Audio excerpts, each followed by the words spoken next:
Hello दोस्तों, आप सभी का स्वागत है द आईडी एग्जाम चैनल पे। दोस्तों, जो पिछली क्लास हुई थी तो हम लोगों ने संवैधानिक निकाय पर चर्चा किया हुआ था। आज की क्लास में दोस्तों हम लोग देखेंगे राजभाषा आयोग, लोकपाल और लोकायुक्त पे चर्चा करेंगे।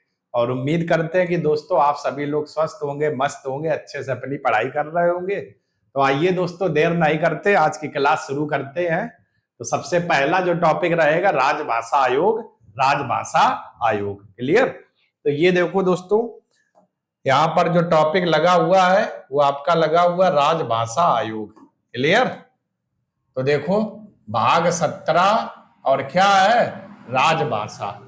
कौन से अनुच्छेद में है? तो अनुच्छेद 343 से 351। तो अगर आपसे कहे राजभाषा का उल्लेख किस अनुच्छेद में मिलता है, तो अनुच्छेद 343 से 351। किस भाग में है? तो भाग आपका क्या हो जाएगा, 17। क्लियर? राजभाषा का शाब्दिक अर्थ है राजकाज की भाषा। अतः जो भाषा देश के राजकीय कार्यों के लिए प्रयुक्त होती है उसे क्या कहते हैं, राजभाषा कहलाती है। राजभाषा कहलाती है, यानी कि जो भाषा देश के राजकीय कार्यों के लिए प्रयुक्त की जाती है उस भाषा को क्या कहते हैं, राजभाषा कहते हैं। ठीक है? 14 सितंबर 1949 ईस्वी को हिंदी को संवैधानिक रूप से राजभाषा घोषित किया गया था। इसलिए प्रत्येक वर्ष 14 सितंबर को हिंदी दिवस के रूप में मनाया जाता है। 14 सितंबर को हिंदी दिवस के रूप में मनाया जाता है। ठीक है? तो अब आप ध्यान देना, अगर आपसे कहे राष्ट्रीय हिंदी दिवस कब मनाया जाता है, तो 14 सितंबर को। ठीक है? 14 सितंबर 1949 को। क्लियर? तो इतने का दोस्तों स्क्रीनशॉट ले लो, फिर हम लोग आगे बात करते हैं। आइए आगे दोस्तों हम लोग देखते हैं इसी राजभाषा में क्या रहेगा। तो आगे की अगर बात की जाए तो जरा देखो, राजभाषा आयोग की बात करें तो राजभाषा आयोग जून 1955 में प्रथम राजभाषा आयोग का क्या किया गया था, गठन किया गया था। तो अगर कहे राजभाषा आयोग का गठन कब किया गया था पहली बार, तो 1955 में। और इसके अध्यक्ष कौन बने थे, तो बाल गंगाधर खेर। बाल गंगाधर खेर। तो राजभाषा आयोग के पहले अध्यक्ष कौन थे, बीजी खेर, या इन्हीं को क्या बोला जाता है, बाल गंगाधर खेर भी कहते हैं, बाल गंगाधर खेर भी कहते हैं। क्लियर? राजभाषा आयोग की नियुक्ति तो संविधान के प्रारंभ में 5 वर्ष की समाप्ति पर और उसके बाद प्रत्येक 10 वर्ष की समाप्ति पर राष्ट्रपति के द्वारा की जाती है। वर्तमान में एक अध्यक्ष एवं 22 क्या है, सदस्य है। ठीक है? तो संविधान के प्रारंभ से 5 वर्ष की समाप्ति और उसके बाद प्रत्येक 10 वर्ष की समाप्ति पर राष्ट्रपति के द्वारा राजभाषा आयोग की क्या की जाती है, नियुक्ति की जाती है। क्लियर? इस आयोग में आगे अगर बात करें तो जरा ये पॉइंट ध्यान रखना दोस्तों, अक्सर एग्जाम में पूछा जाता है पहली बार राजभाषा आयोग का गठन कब किया गया था और इसके पहले अध्यक्ष कौन थे। ठीक है? आगे जरा बात करें तो जरा दोस्तों देखते हैं। तो आइए, इस आयोग का गठन एक अध्यक्ष तथा 8वीं अनुसूची में विनिर्दिष्ट विभिन्न भाषाओं का प्रतिनिधित्व करने वाले ऐसे सदस्यों को मिलाकर किया जाता है जिनकी नियुक्ति राष्ट्रपति द्वारा की जाएगी। ठीक है? मतलब क्या हुआ, आयोग का गठन 8वीं अनुसूची में जो 22 भाषाएं हैं सरकार के मान्यता प्राप्त, ठीक है, लिखा हुआ 8वीं अनुसूची में विनिर्दिष्ट विभिन्न भाषाओं का प्रतिनिधित्व, यानी 22 भाषाओं का प्रतिनिधित्व करने वाले ऐसे सदस्य मिलाकर करेंगे जिनकी राष्ट्रपति नियुक्ति करेगा। तो संविधान के 8वीं अनुसूची में जो 22 भाषाएं हैं और जो उन भाषाओं का प्रतिनिधित्व करते हैं, जिनकी नियुक्ति राष्ट्रपति करते हैं, वही लोग मिलकर के इस आयोग का क्या करते हैं, गठन करते हैं। क्लियर? तो इस आयोग का गठन ये लोग करते हैं। ठीक है? चलो स्क्रीनशॉट ले लो दोस्तों। आइए, भाषा को बढ़ावा भाषा को बढ़ावा देने के लिए स्थापित दोस्तों कुछ संस्थान है। अब कौन कौन है? पहला, भारतीय भाषा संस्थान। कहां पर है? मैसूर, कर्नाटक में है। तो भारतीय भाषा संस्थान कहां पर है? मैसूर, कर्नाटक। अगला, महात्मा गांधी अंतरराष्ट्रीय हिंदी विश्वविद्यालय। ये कहां पर है? वर्धा। वर्धा कहां पर है? महाराष्ट्र में। क्लियर। अगला, अंग्रेजी और विदेशी भाषा विश्वविद्यालय। ये कहां पर है? हैदराबाद में। हैदराबाद कहां पर पड़ेगा? आंध्र प्रदेश में। अगला, राष्ट्रीय संस्कृत भाषा नई दिल्ली। अगला, श्री लाल बहादुर शास्त्री राष्ट्रीय संस्कृत विद्यापीठ। ये कहाँ है? नई दिल्ली। ठीक है, तो लाल बहादुर शास्त्री राष्ट्रीय संस्कृत विद्यापीठ ये भी कहाँ है? नई दिल्ली में है। अगला, राष्ट्रीय संस्कृत विद्यापीठ तिरुपति। तिरुपति कहाँ है? आंध्र प्रदेश में। अगला, मौलाना आजाद राष्ट्रीय उर्दू विश्वविद्यालय। ये कहां पर है दोस्तों? हैदराबाद में है, उर्दू विश्वविद्यालय। अगला, शास्त्री तमिल केंद्रीय संस्थान चेन्नई। चेन्नई में है।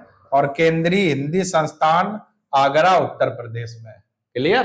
केंद्रीय हिंदी संस्थान। तो ये दोस्तों भाषा को बढ़ावा देने के लिए कुछ संस्थान स्थापित किए गए थे जो मैंने आपको बता दिए। अब आपको क्या करना, स्क्रीनशॉट जब आप लें तो थोड़ा मैं ऐसे कर देता हूं ताकि क्लियर दिखे। अब आप पहले इतने का स्क्रीनशॉट ले लो 5 तक। ठीक है, क्लियर दिख रहा होगा। 5 के बाद जब ऊपर आएंगे तो आपको लेना ये 6 से 9 तक। अब क्लियर दिख रहा होगा। ठीक है, तो ये आपके भाषा को बढ़ावा देने वाले प्रमुख संस्थान है। तो दोस्तों आप लोग ध्यान रखना। आइए आगे देखते हैं। आगे दोस्तों अगर हम लोग बात करें तो जरा देखो, आगे अगर बात की जाए तो अगर बात करें तो वर्तमान में 11 शास्त्रीय भाषाएं हैं। ठीक है, केंद्रीय मंत्रिमंडल ने अक्टूबर 2024 में 5 नई भाषाओं को शास्त्रीय भाषा का दर्जा दिया था और इन सभी 11 भाषाओं की सूची इस प्रकार है।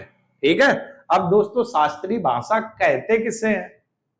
जिसका वर्णन प्राचीन काल के ग्रंथों में मिलता हो, पौराणिक ग्रंथों में मिलता हो और पीढ़ी दर पीढ़ी वो भाषा चली आ रही हो, ऐसी भाषा को शास्त्रीय भाषा का क्या दिया जाता है? दर्जा दिया जाता है। ठीक है, अक्टूबर 2024 में 5 नई भाषाएं जोड़ी गई है। इसका मतलब पहले कितनी थी? आपकी 8 होंगी। 5 नई भाषाएं जोड़ी गई तब 11 होंगी। ठीक है, उससे पहले अगर निकालना है तो 11 में से आप 5 लेस कर दोगे, 6 हो जाएंगी। इससे पहले कितनी थी? 6 भाषाएं थी, 5 जोड़ने पर तभी तो 11 हुई। अब कौन कौन सी है शास्त्रीय भाषाएं? तो आइए उनको देखते हैं हम लोग। चलिए, अब कौन कौन सी भाषाएं हैं, चलिए टिप्पणी करते हैं जरा। तो थोड़ा जूम कर देते हैं ताकि आपको चीजें क्लियर दिखे। तो आइए, तो सबसे पहले जो पहली शास्त्रीय भाषा थी वो तमिल थी और ये 2004 में शामिल की गई थी। क्लियर, तमिल शास्त्रीय भाषा। दूसरी शास्त्रीय भाषा संस्कृत थी, 2005 में शामिल की गई थी। तीसरी शास्त्रीय भाषा तेलुगु 2008 में शामिल की गई थी और चौथी भाषा कन्नड़, ये भी 2008 में। पांचवी मलयालम 2013 में शामिल की गई थी। छठवीं उड़िया 2014 में शामिल की गई थी। तो ये वर्तमान में, पहले इतनी ये 6 भाषाएं हुआ करती थी। पहले दोस्तों ये कितनी? यही 6 भाषाएं हुआ करती थी। फिर 5 जोड़ने पर आपकी कितनी हुई? 11 हुई।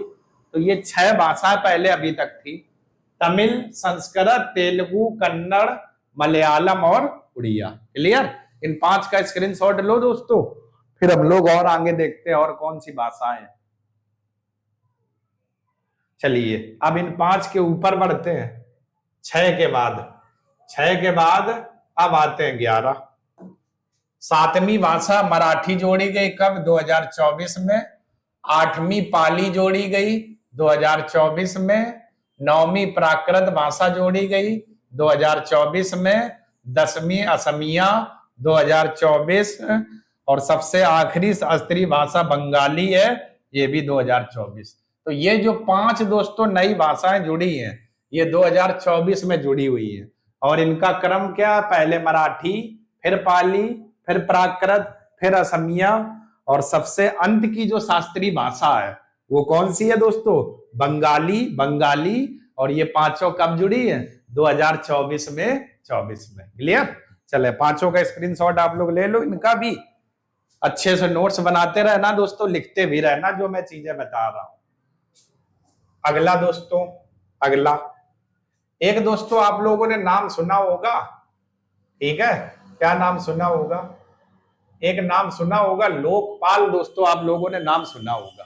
क्लियर? तो यहां पर लोकपाल, जिसको हम लोग क्या कहते हैं? ओम्बुड्समैन। ठीक है? इंग्लिश में क्या बोला जाता है? ओम्बुड्समैन, लोकपाल। अब लोकपाल होता क्या है? लोकपाल केंद्र सरकार में भ्रष्टाचार रोकने का एक अधिकारी होता है या संस्था होती है भ्रष्टाचार।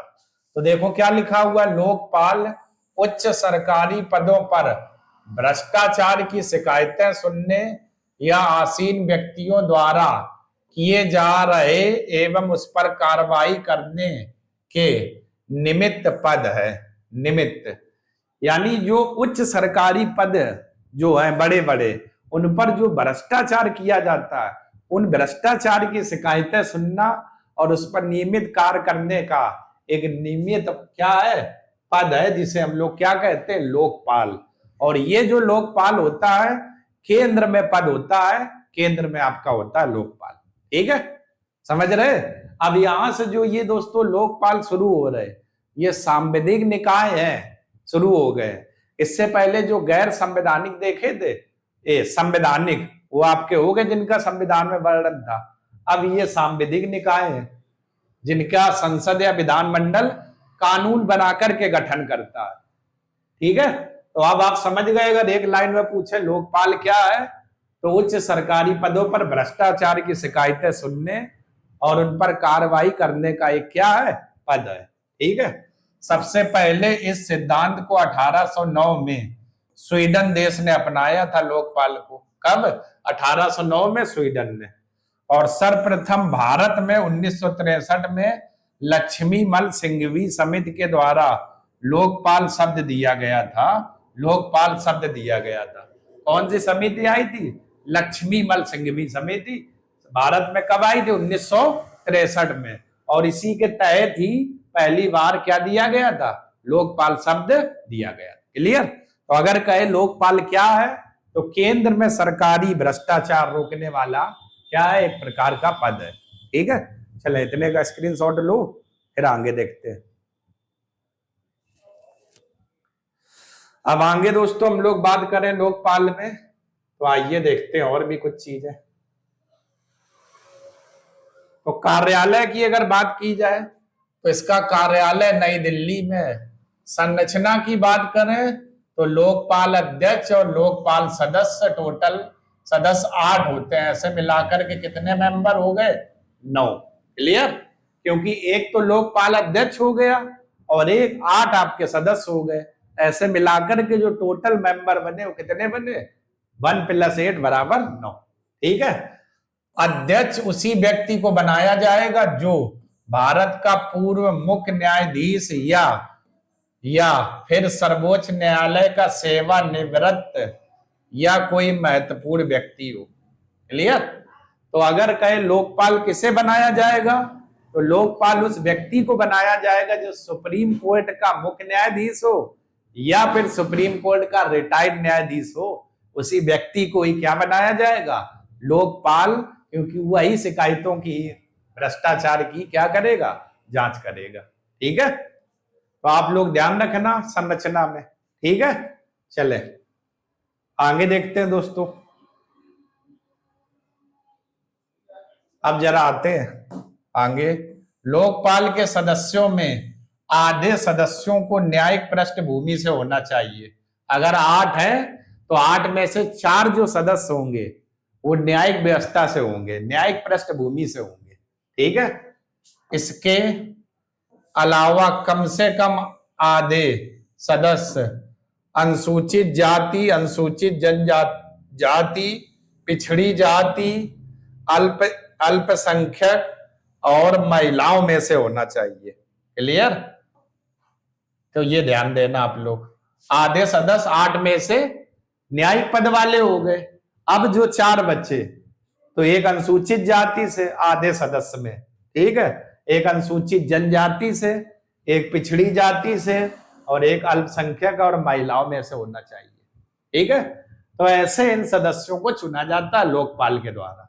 तो संरचना जो थी, एक अध्यक्ष, 8 सदस्य थे, टोटल 9 अध्यक्ष सुप्रीम कोर्ट का मुख्य न्यायाधीश या रिटायर्ड व्यक्ति बनाया जाएगा और आधे सदस्य न्यायाधीश न्यायिक पृष्ठभूमि से होंगे और आधे इन सभी आयोगों से होंगे। क्लियर?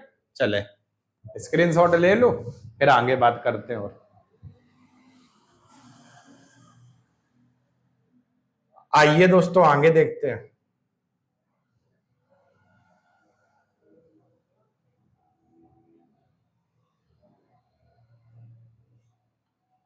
चलिए आगे देखते हैं दोस्तों। तो अगर लोकपाल की नियुक्ति की अगर बात की जाए तो राष्ट्रपति एक चयन समिति के आधार पर करता है। इस समिति में प्रधानमंत्री अध्यक्ष प्लस लोकसभा के अध्यक्ष प्लस राष्ट्रपति द्वारा नियुक्त प्रबुद्ध व्यक्ति प्लस लोकसभा के विपक्ष का नेता और प्लस भारत के मुख्य न्यायाधीश। अब जरा देखो, यानी जब लोकपाल अध्यक्ष चुना जाएगा तो नियुक्ति तो राष्ट्रपति करेंगे, लेकिन एक समिति बनाएंगे और समिति में देखो सब महारथी व्यक्ति है। ये जो समिति बनेगी, प्रधानमंत्री समिति का अध्यक्ष होगा प्लस साथ में लोकसभा अध्यक्ष और राष्ट्रपति द्वारा नियुक्त प्रबुद्ध व्यक्ति और लोकसभा के विपक्ष का नेता, ठीक है, यानी कि राहुल गांधी विपक्ष, और भारत के मुख्य न्यायाधीश। इतने लोगों को मिलाकर के एक समिति बनाई जाएगी और उस समिति का अध्यक्ष प्रधानमंत्री होगा। इनकी समिति की ही सलाह से राष्ट्रपति लोकपाल की क्या करेंगे? नियुक्ति करेंगे। क्लियर दोस्तों? कार्यकाल कितना होगा लोकपाल का? तो कार्यकाल 5 वर्ष का होता है। त्याग पत्र किसे देंगे? लोकपाल अध्यक्ष अपना त्याग पत्र, यहाँ पाव लिखा हुआ दोस्तों, पत्र लिख लेना। त्याग पत्र राष्ट्रपति को देते हैं और सदस्य अपना त्याग पत्र लोकपाल अध्यक्ष को देते हैं। क्लियर? इसका मतलब क्या हुआ? लोकपाल अध्यक्ष जो है वो अपना त्याग पत्र देखो राष्ट्रपति को देगा और जो सदस्य है वो लोकपाल अध्यक्ष को देंगे। क्लियर? क्योंकि इसकी नियुक्ति राष्ट्रपति ने की थी, तो जो व्यक्ति जिसकी नियुक्ति करेगा वो व्यक्ति अपना त्याग पत्र उसी को देता है। ठीक है, चले दोस्तों इतने का स्क्रीनशॉट ले लो, फिर हम लोग कुछ और बातें देखते हैं। आइए वेतन को लेकर के दोस्तों, वेतन की बात करें तो लोकपाल अध्यक्ष का वेतन सुप्रीम कोर्ट के मुख्य न्यायाधीश के बराबर और सदस्यों का वेतन अन्य न्यायाधीश के बराबर। अब जरा देखना दोस्तों, सुप्रीम कोर्ट का जो मुख्य न्यायाधीश है उसका वेतन 2,80,000 रुपए है, तो लोकपाल अध्यक्ष को 2,80,000 रुपए मिलेंगे। अब जो सदस्य हैं, तो सुप्रीम कोर्ट के जो अन्य न्यायाधीश हैं उनका वेतन 2,50,000 है। तो इसी प्रकार सदस्यों को भी जो वेतन मिलेगा वो कितना मिलेगा? 2,50,000। समझ गए दोस्तों?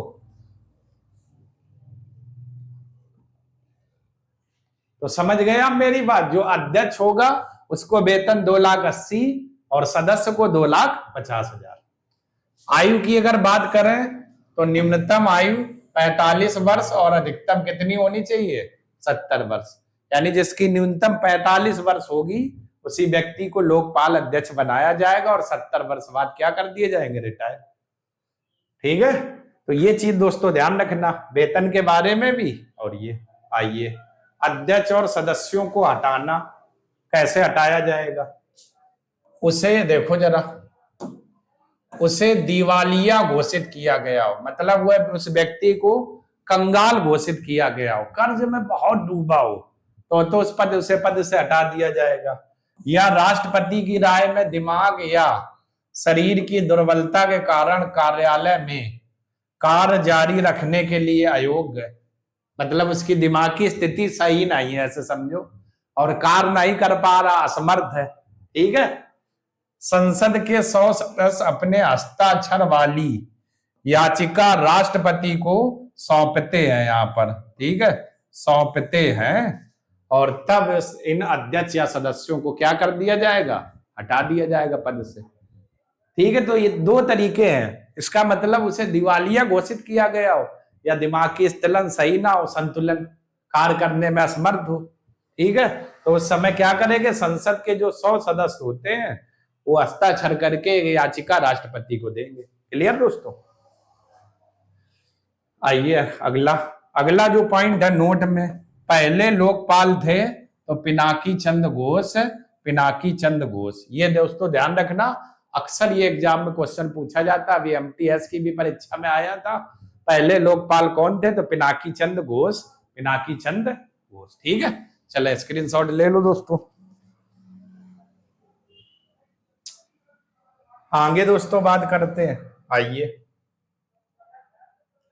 अब लोकपाल दोस्तों हो गया। एक दोस्तों आप लोगों ने नाम सुना होगा लोकायुक्त। अब लोकायुक्त क्या होता है, लोकपाल तो देख लिया।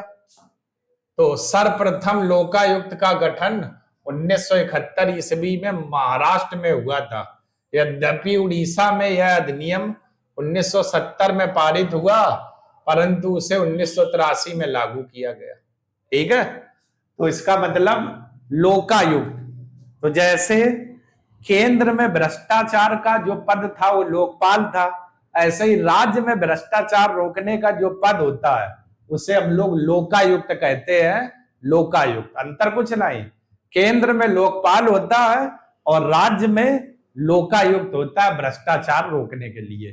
ठीक है, इसके बाद वर्ष 2013 तक 21 राज्यों तथा 1 केंद्र शासित प्रदेशों में अपने यहाँ लोकायुक्त संस्था की क्या की गई थी, स्थापना। तो अगर पूछे लोकायुक्त कौन होता है, तो राज्य में भ्रष्टाचार रोकने के लिए एक पद होता है जिससे हम लोग क्या कहते हैं, लोकायुक्त, और केंद्र में उसी को लोकपाल बोला जाता है। आगे नियुक्ति कौन करता है, तो आइए देखते हैं जरा। नियुक्ति,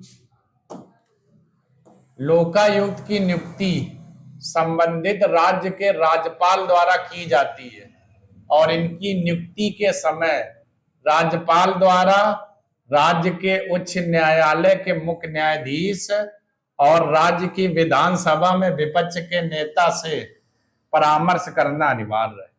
इसका मतलब जब लोकायुक्त की नियुक्ति की जाएगी तो जिस राज्य में की जाएगी उस राज्य के राज्यपाल द्वारा की जाएगी, और जब राज्यपाल नियुक्त करेंगे तो इनकी नियुक्ति के समय राज्यपाल द्वारा राज्य के उच्च न्यायालय के मुख्य न्यायाधीश यानी कि हाई कोर्ट के मुख्य न्यायाधीश और राज्य विधानसभा में विपक्ष के नेता से परामर्श लेनी पड़ेगी राज्यपाल को।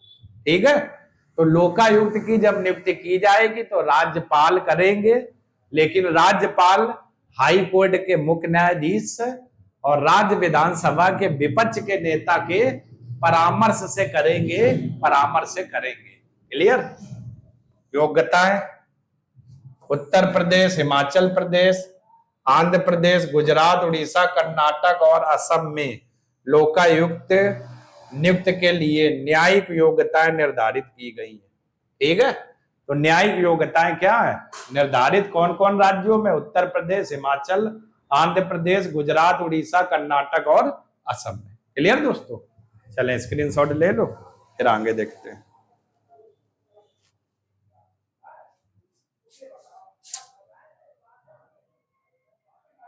तो ये दोस्तों आपके थे राजभाषा आयोग।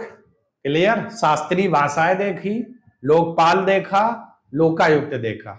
कल की जो क्लास होगी तो कुछ चीजें हम लोग इसी में आगे और भी देखेंगे। और दोस्तों उम्मीद करते हैं कि जितनी मैंने आपको चीजें पढ़ाई सब अच्छे से समझ में आ गई होंगी। तो कल दोस्तों हम लोग एक नई क्लास के साथ फिर से मिलेंगे। तब तक के लिए दोस्तों आप सभी लोगों का बहुत बहुत धन्यवाद। जय हिंद दोस्तों।